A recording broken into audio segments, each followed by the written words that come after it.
Hey, guess who's back? Christmas Eve. One more strip down. It is a Samsung. Yeah, Samsung. And I'm gonna jump around back. Actually, you want to spin it? Can you spin that thing? I'm gonna. You okay? Yeah, you. Scared me. Yeah. Scary. Maybe it's easy that way. Okay. What do we got? I can't even See the read. date. I see it's a 55-inch UN55. I'm gonna pause. We'll be right back. Okay, he found the date, November 2019. So it's a 55-inch Samsung from 2019. It's pretty thin, as you can see. Yeah, it is dirty and yuck. We're gonna strip the back off, and we'll be right back. All right, we're back. Now that was just snapped on. There was no screws, weirdly enough. So, but it wicked, just brutal. No fun to take that thing apart, snapping plastic and everything. And to boot, it looks like there's only one circuit board that's on this. So, yeah, nothing, huh? Just some ribbons and maybe a small circuit board in there. Oh yeah, that's I think a Wi-Fi module maybe. Oops, I'll pop that apart. And this looks like it's everything. So it's got the power, and that's the brake and the board. So with the other ones we were pulling apart had two separate boards. This separates it. You can see this white line. This is with the difference between the high voltage input, 120 volts, and then your 5 and 12 volts, which feeds the rest of the circuit board. So they've squeezed it all into one. The problem with that is that if you were to sell this board, you have all this junk that devalues it. Even though to me it's not junk, it's copper and aluminum and other things. But the companies out there that purchase circuit boards they want just the valuable things on it, and they don't want that added weight. So like someone like Board Sort would want you to depopulate that side of the board or potentially cut this side off. But there's no easy, clean way to just remove what's in the way. Anyways, we're going to pop it off, see what's underneath. I'll be back. Okay, we're back. We get the board out, and he is trying to free the cheapo aluminum heatsink from that. So, just using these close-in quarters cutters. Yep, it's really easy. Are you squeezing, or?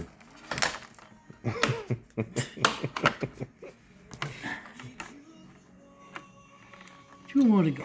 Just gotta be a little bit patient, you know?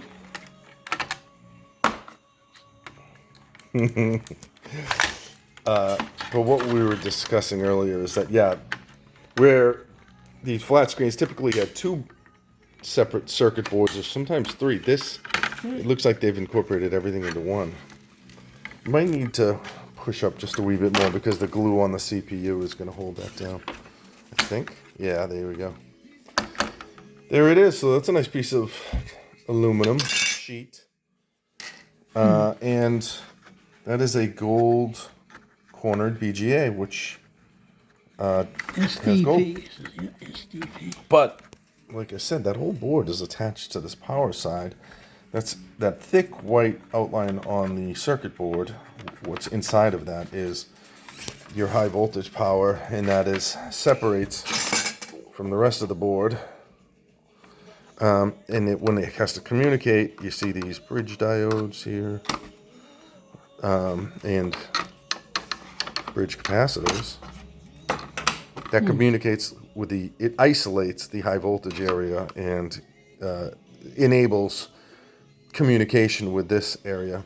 But so anyway, selling this board might be difficult because you've got, it's not, it would be one thing if that white line was right here and you could cut with a set of, like I use, these sheet metal shears for cutting, and you can cut right through these boards. But once you start going, it's hard to turn. So it's really, I don't know. And you'd have an IC chip here you'd be missing out on. There's even one in the high-powered area. I mean, these are just copper. Those are not solenoids, but relays. But hypothetically, maybe cut off here. So this is a low power, and this side is a high power board. Or you try to take the chips off and go for metal recovery. What's on the back? So kind of, it's funny. You can see that line of separation clear when the circuit board engineers, make it. They want to make sure, and then they show you the pathways that they use for communication across that. Kind of like a moat, an electronic moat. All right, well, we're gonna get the rest of the screen, and it looks like there is an aluminum backing, which is good. I like big aluminum sheet. So be right back. So just wanted to go over again. This is what you get for circuit boards. I mean, really, really sparse. So 2019. This is the decon connectors. They got some cool gold. They always look kind of sweet. Just these two little boards, a Wi-Fi card. I have yet to uncover what's underneath there. But, even if anything, that's going to go for... It's so light, it's not going to add up too much. Might be able to get parts off of those. There's little numbered black things or thin film resistors. Looks like there is a gold edged something or another there. Is that a fuse? I think it's a fuse. But and there's actually gold on these two. But yeah, all in all, kind of not a big win. So let me come back. I'll show you the LEDs on the other side as well. So what I figured out is this doesn't have like your traditional backlight pushing up against it. You can see this is the plexiglass that you get from that. Pretty cool. Keep that. I love this plexi.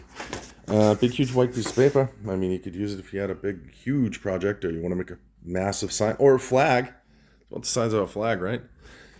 But yeah, the backlighting occurs here. There's your LEDs right there. And they shine up through that acrylic, and it's, there's a pattern of it, so it brings the light out to the whole screen. So no longer do you have to have LEDs going the whole way down.